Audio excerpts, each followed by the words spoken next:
हिंद दोस्तों, स्वागत है आपका और एक नए वीडियो में और एक नए टॉपिक के साथ। पाकिस्तान शॉक्ड, शहजादी ने कभी किसी को ऐसे विदा नहीं किया।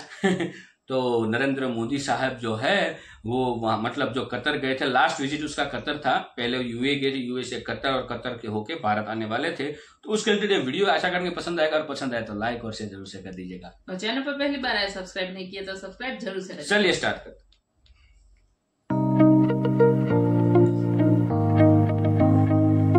ये मैं पहली दफा देख रहा हूं।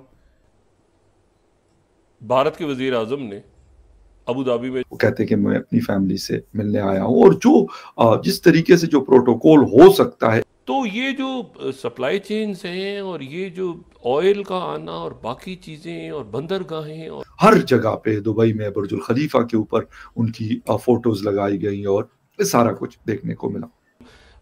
उससे हट के भी जो ब्लॉक्स हैं, मिसाल के तौर पे जैसे आज़रबाईजान, तो आज़रबाईजान का एक ब्लॉक है। इसी तरह मोदी की बात होती है तो ये बात सही है कि वो 7वें नंबर से 4थे नंबर की इकोनॉमी बना दिया। कल उधर जो मिडिल ईस्ट में हुआ, यूएई में हुआ, वहां पे आप देखें कि वहां पे क्या सिचुएशन थी कि इंडिया एक कल्चरल डिप्लोमेसी को लेके चल रहा था। इसलिए भी जरूरी था कि आज वहां पे तारीखी एक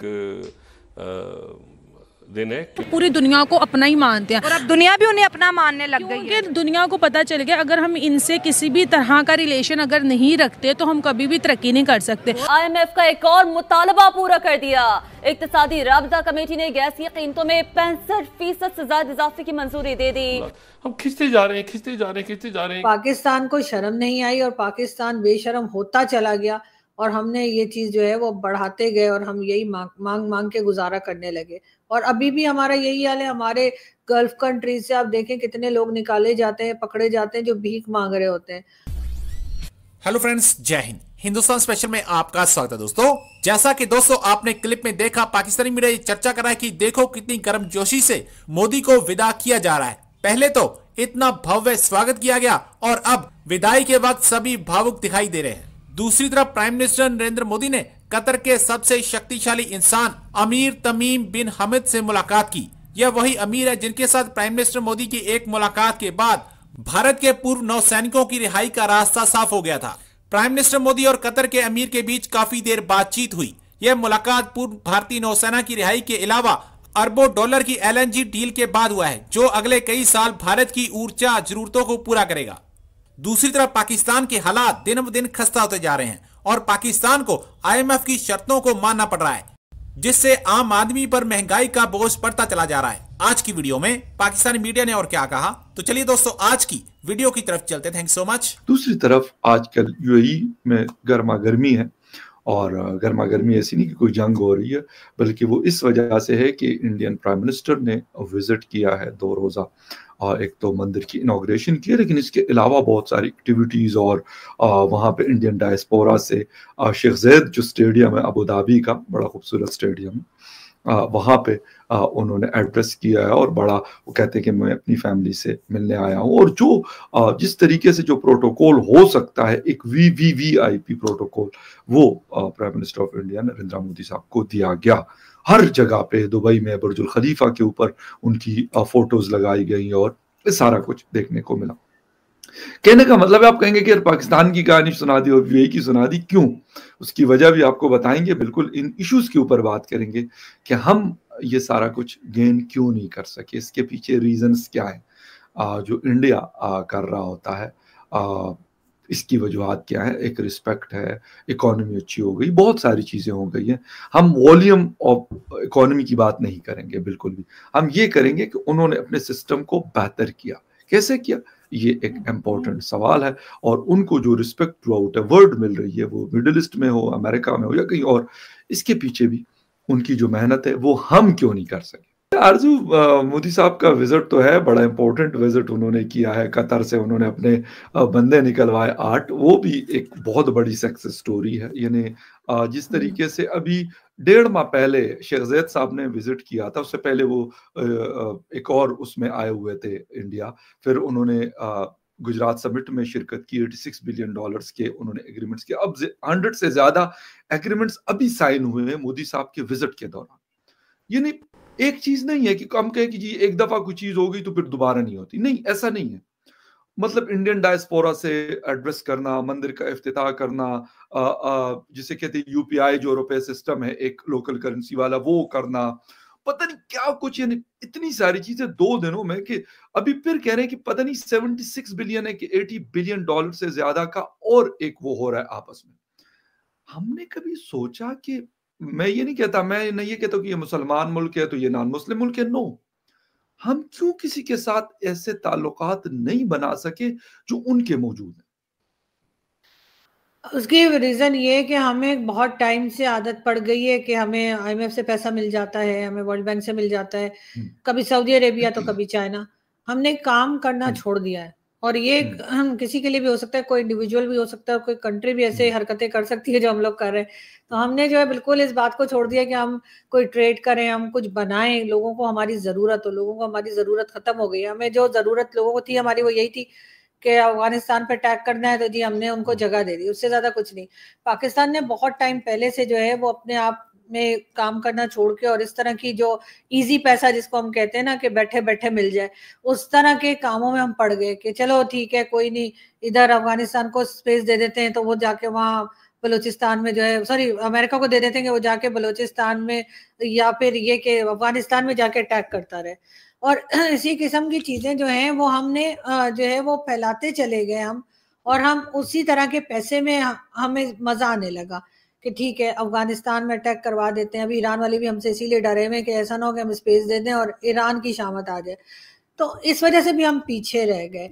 हमने कभी सोचा नहीं, हमने कभी गौर नहीं किया कि हम किस दलदल में उतर रहे हैं, और हम उसमें उतरते चले गए। और हमारी यही गलती जो है वो आज हम भुगत रहे हैं और अभी भी ठीक होने के लिए तैयार नहीं है। भारत ने दूसरी तरफ ठीक है, एक टाइम मेरा ख्याल है मिसेस इंदिरा गांधी के टाइम पे एक बार उन्होंने लोन लिया था और कुछ आटे वगैरह का भी उनका इशू हुआ था। उसके बाद उनको शर्म आई, हमें शर्म नहीं आई असल में। उनको सिर्फ एक बार ऐसा हुआ ना तो उनको शर्म आ गई, उन्होंने कहा हम आइंदा नहीं करेंगे।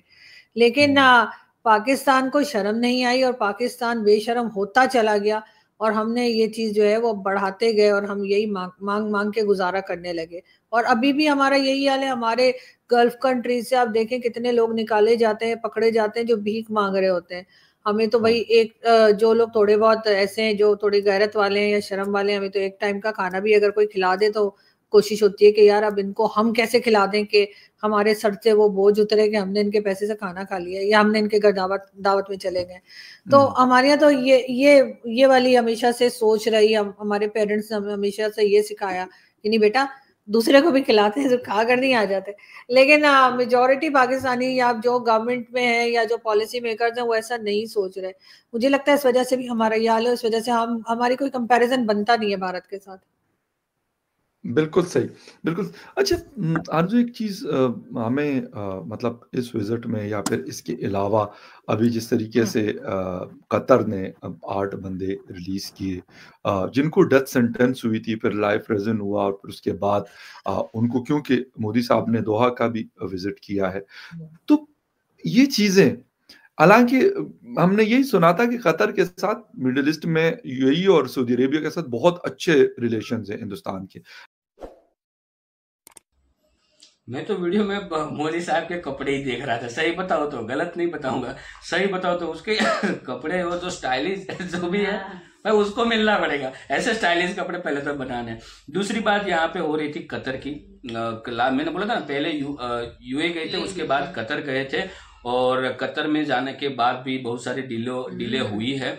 सबसे अच्छी बात है हमारे 8-9 सैनिक नेवी ऑफिसर जो थे, वो मतलब एक्स नेवी ऑफिसर जिसको सजाए फांसी मिली थी, जो फांसी के बाद उसको उम्र मतलब भारत का सरकार ने जो बातें की उसके बाद उसको जन्म टीप मिली, और जन्म टीप के बाद जब मोदी जी की बात हुई तो डायरेक्टली घर ही भेज दिए भारत कि भाई आप चले जाओ, मोदी साहब का कॉल आ गया है, अब हम आपको ज्यादा नहीं झेल पाएंगे, क्योंकि पता है कतर को मोदी साहब का फोन आया और मोदी साहब की बात को इग्नोर किया तो इस 8 के सामने क्या भुगतना पड़ेगा ये तो कतर ही जानता है, या तो मोदी साहब ही जानते हैं। क्योंकि देखो ये सारी बातें होती है ना, जो बोलते हैं ना सिक्योर बातें, वो बातें बाहर नहीं आती है, लेकिन समझ जाना चाहिए हमें। मतलब हुआ ऐसा ही हो गया ऐसा ही हुआ होगा पक्का।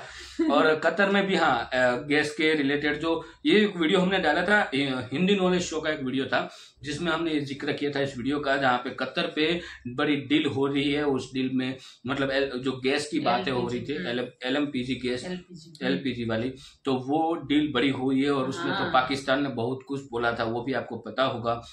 कतर को बड़ा भाई मानता है पाकिस्तान, ठीक है। तो मतलब जहां जहां पाकिस्तान के रिलेशन है ना, वहां वहां मोदी जी ने डेरा डबा के रखे। अब कहाँ जाएगा पाकिस्तान, अब तक ब्रदर मुल्क हाँ। तो देखो ये मेरे को कहीं ना कहीं प्लान अब समझ में आ रहा है। ये प्लान है POK का, ठीक है।